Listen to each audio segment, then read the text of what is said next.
The Dharma, incomparably profound and exquisite, is rarely met with even in hundreds of thousands of millions of kalpas.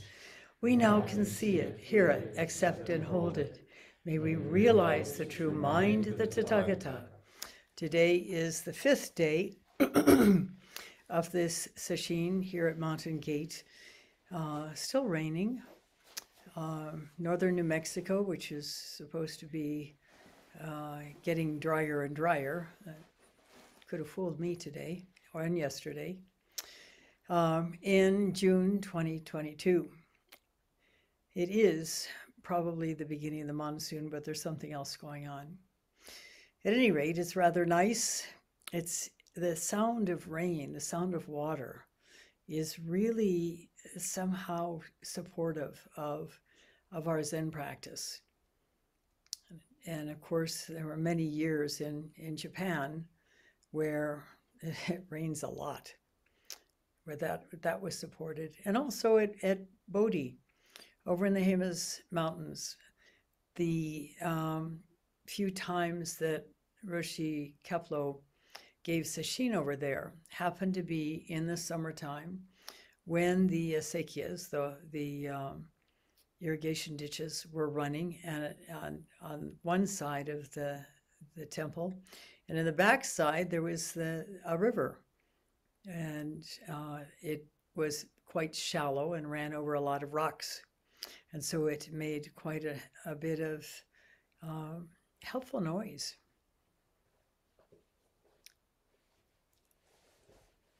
The first 4 days of this sesshin were spent really sharing with you the kinds of inhibitions, the kinds of blockages that could come about through our conditioning.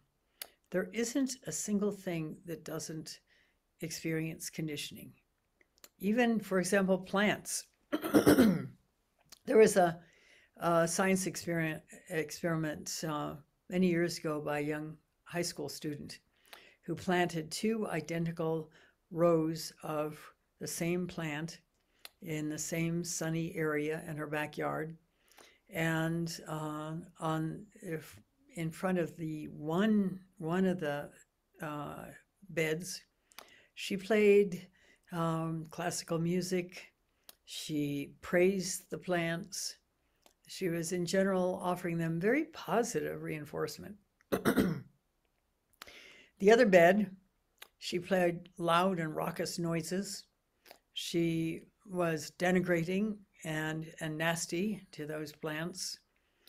And by the end of the season, there was a very distinct, noticeable difference between the 2 beds. Even though the plants were identical in seed and in the beginning of their lives, the ones that were met with encouragement flourished, and the ones that were met with abuse did not.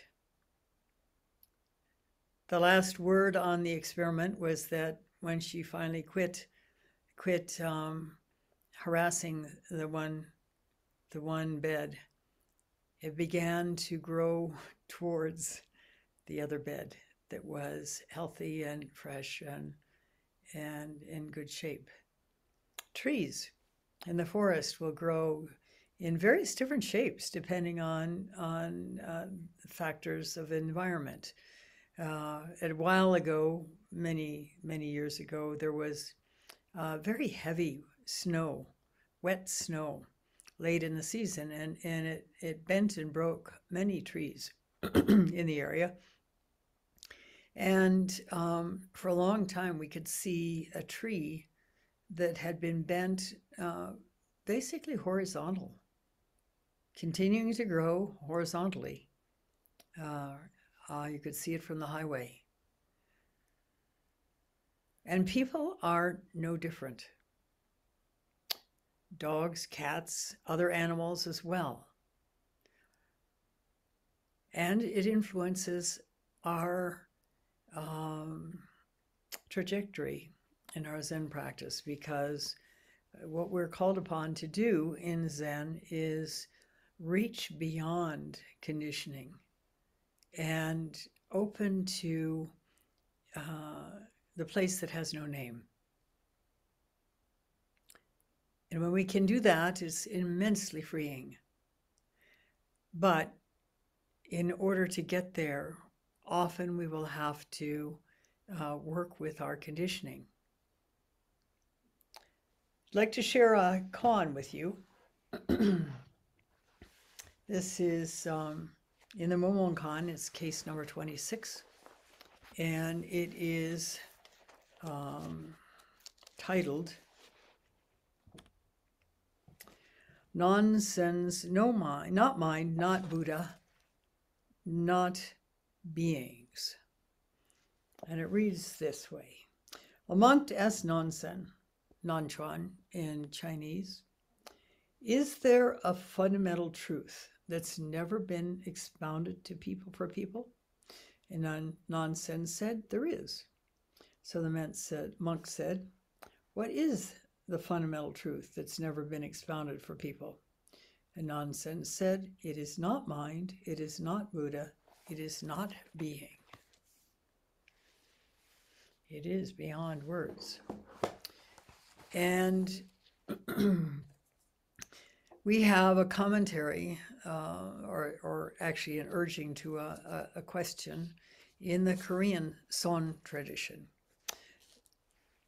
Buddhism went from India to China and spread also to Vietnam.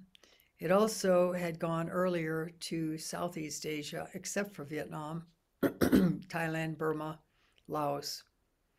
And but the teachings that went to China and to Vietnam were later teachings of the Buddha, more advanced, we might say, because when the Buddha began teaching, he spoke to the level of the people that gathered around him. And as people began to gain understanding, he spoke at deeper levels. And from China, the teachings went to Korea, and then to Japan, and then to the rest of the world, the Western world. And there was a whole series of Korean masters continuing so that stem from some famous ones in the 16th century. And one of them, Hyujung, I think is, I may have murdered his name, but at any rate, he also spoke of the same thing, that is not a thing and not the Buddha and not mind. And here's what he said. There is a single thing that from its origin has been ever so bright and ever so numinous, never born and never extinguished, that cannot be named and cannot be described. And his suggestion is to take that into your mind, to a wordless place. The Korean practice centers on something called the hwado, which is sort of the root of a koan. And the example of, does a monk have the Buddha nature? And Toshu answered, no. The hwado is the no, which in Japanese and Chinese is mu. And so when one is working on that koan, one puzzles over this mu. What could this mu mean? What could it be? In the background on that koan is that previously a monk had asked the same question. Does a dog have the Buddha nature? Does even a dog have the Buddha nature? And you have to understand that dogs were not the same. They were not viewed in the same light as they are in America and the West. They were considered pretty despicable creatures, the lowest of the low. And so this monk was, had high sense of what the Buddha must be something amazing. And how could even the lowly dog have such a thing? Well, to the first monk, Joshu said, yes, the dog does have the Buddha nature. To the second monk, Joshu said, no, the dog does not have the Buddha nature. And he wasn't getting confused. He wasn't lying. He was telling the truth both times. So how can a dog or a person or a flower or a tree have the Buddha nature and not have the Buddha nature? What is this single thing that can't be named, can't be described, yet is fundamental to everything? We have a sense as we come to practice that there is something just beyond the reach of the intellect, only we might not call it the intellect, just beyond the reach. And that it's vital to return to knowing that whatever it is, intimately, experiencing it, living it. And this brings many people to practice, including myself. One could expand on that, since Hyojung says, there is a single thing that from the origin has been ever so bright and ever so numinous, never born and never extinguished, that cannot be named and cannot be described.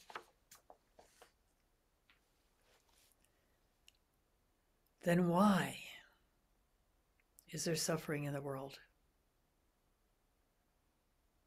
The Buddha, as you know, experienced what are known as the four sights.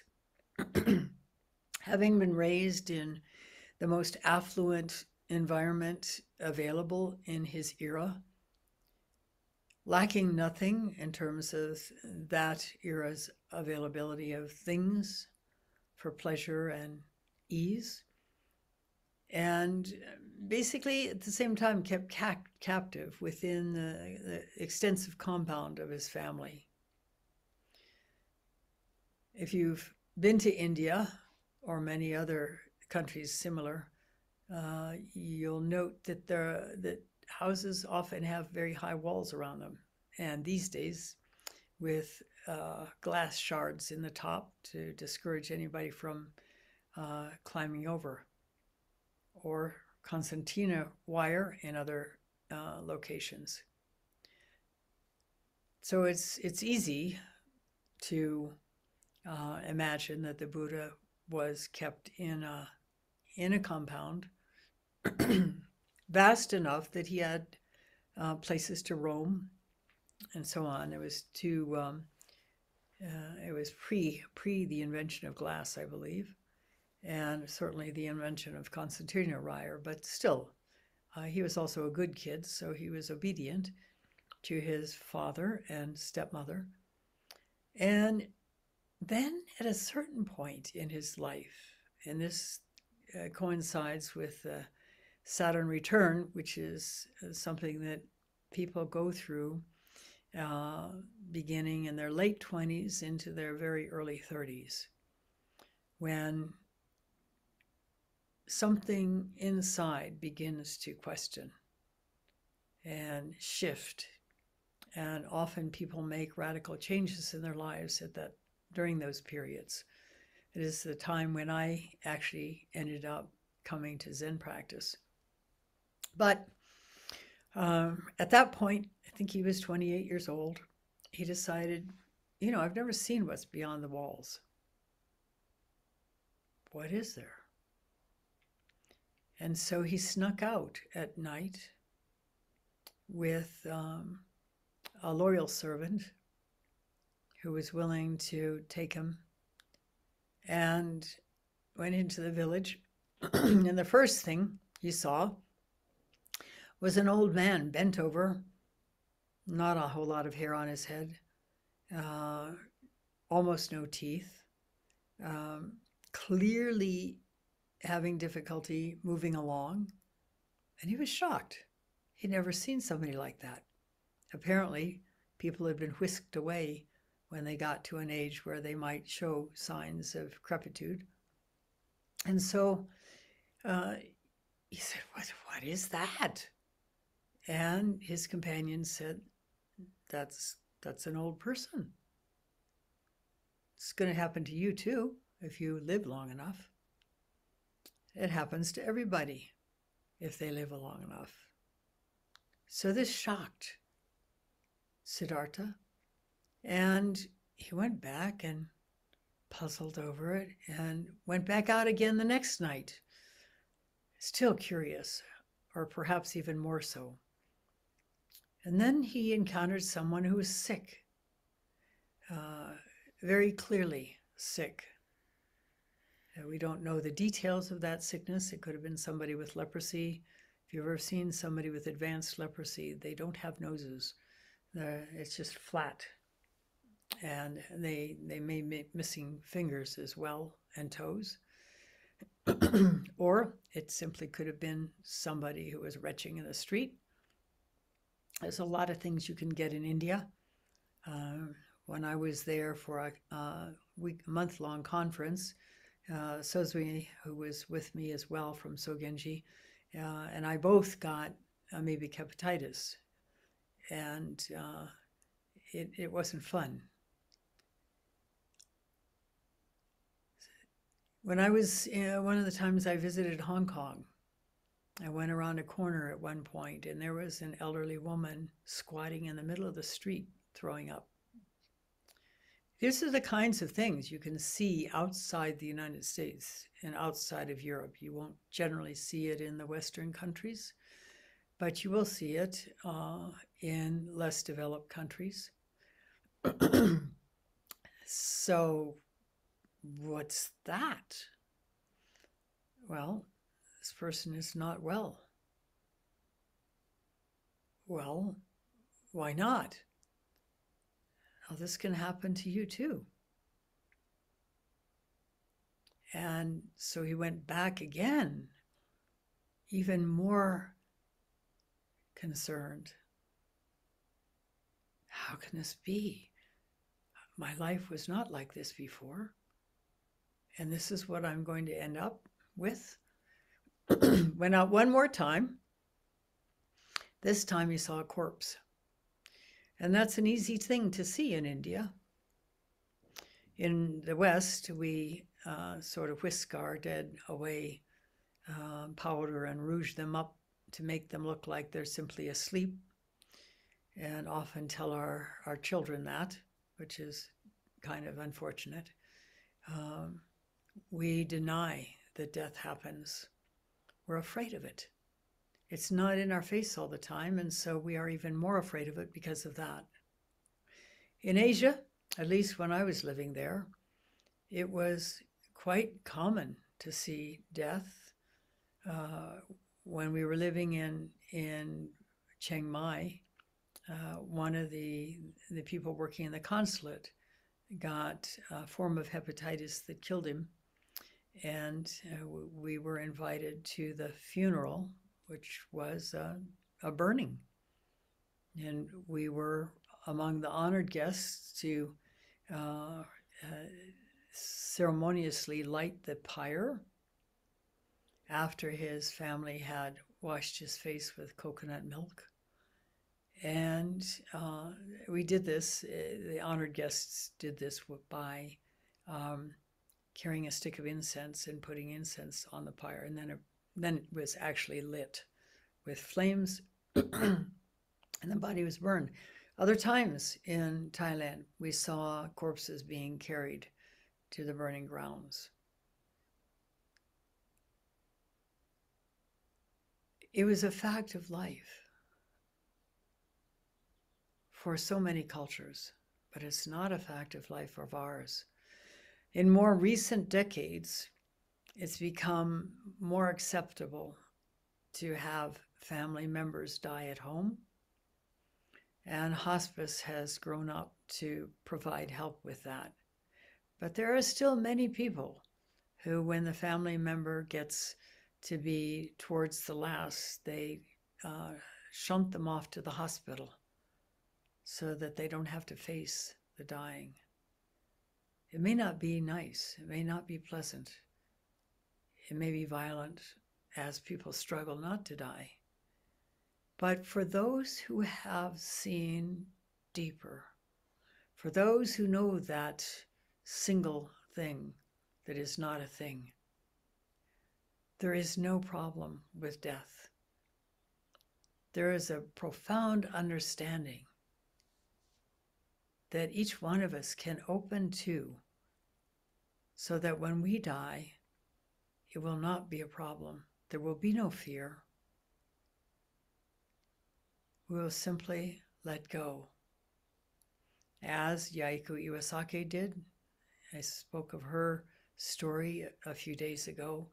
The young Japanese woman who died of TB, but had a profound, ever more deepening awakening experience every single one of the last days of the last 3 weeks she lived. And then Mitra-roshi wrote that he had never seen a death so serene, so peaceful. The same is true of Roshi Kapleau, who died in the garden surrounded by students. And an attending doctor who was an end-of-life doctor, who also wrote a book not long after that and included Roshi's dying in that book, along with another friend of mine who was at the Zen Center when I was there. She was my best friend, actually, and she died at a very young age, 36, of stomach cancer. Back then, she was the youngest person in the whole world to die of stomach cancer. That's not the case anymore. My brother, who's a doctor, told me when I mentioned that a young man in his town in southwestern Virginia had died at age 19 of stomach cancer. One way or another will go.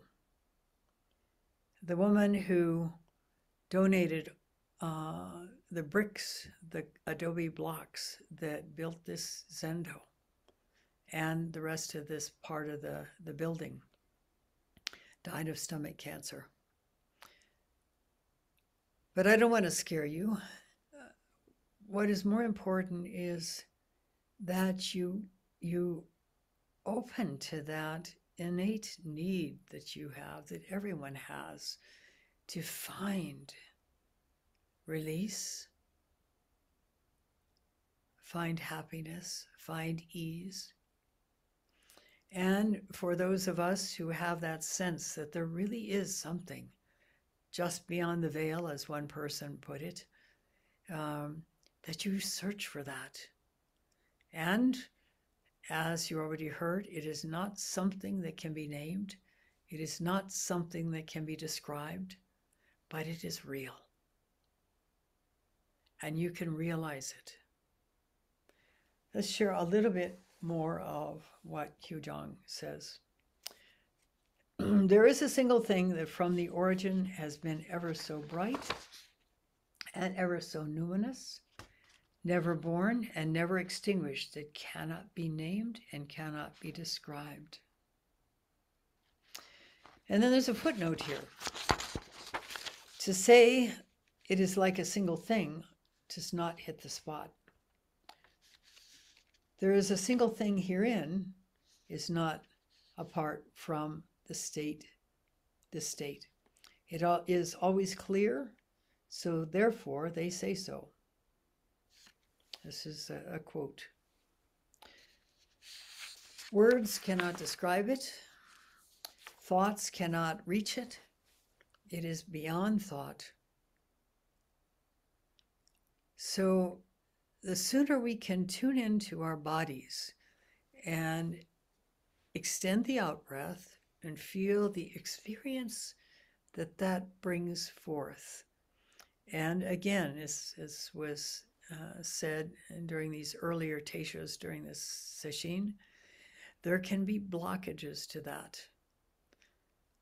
When we have grown up in circumstances where we have felt a need, and it's probably an unconscious need, to self-protect, to develop defenses so that we don't feel the pain, the anguish, the fear that would otherwise come up, and that does come up, it just gets buried in our bodies when we are exposed to difficult, painful experiences. And children are very sensitive and very aware. And so even parents arguing can be alarming to a child, frightening, really. And all the things that can go on between parents, all the dysfunction parents can have. While we wish that all of us could grow up to be ideal parents, none of us have classes in how to parent unless we've been in a situation where there's been a problem and we're a teenager who has a child and needs to learn how to parent. Other than that, most people grow up and they have kids. Sometimes they want the kids, sometimes they don't want the kids. And often they will have their own issues, and that gets all tangled up and creates an environment of disharmony. And children naturally assume that if there's a problem, it's their fault. Sometimes that's reinforced by the adults, but it doesn't have to be for the child to take that on and make that assumption. And given that assumption, we bear a cross, if you want to put it that way, through our life until we are able to see through that conditioning. And that will impact our ease in doing Zen practice. This is why it's so important to open to the sensations in our body, because the stories can only go so far in terms of helping us be relieved of this conditioning. It is, as Bessel van der Kolk said, the body keeps the score. And we can go through decades of talk therapy, unless it has a particular cant to it and involves some level of body awareness, we're still going to stay stuck in that conditioning. But the good news is we can do that work concurrently with our Zen practice. And in fact, our Zen practice can enhance that work and make it go much faster. Any Zen student who has a background in therapy, who is a therapist, a psychologist, psychiatrist, will tell you that Zen students doing Zazen progress much more rapidly in therapy than do people who don't have that ability to discern beyond words and that ability to focus in on their bodies. So what is that single thing? What is it that we sense and is just barely out of reach? We've known it before. That's guaranteed. We came from it into this life, and we return to it when we die, unless we're hanging on too tenaciously to the life that has left us, and then we become a ghost. But it is here. It's available to everyone. There's nowhere it isn't.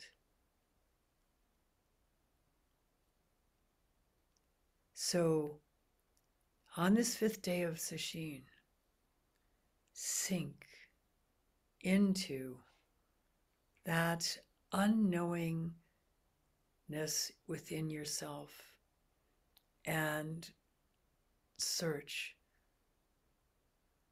No words, only the sense of searching, the sense of reaching beyond the known. And keep it up, and you will open to it.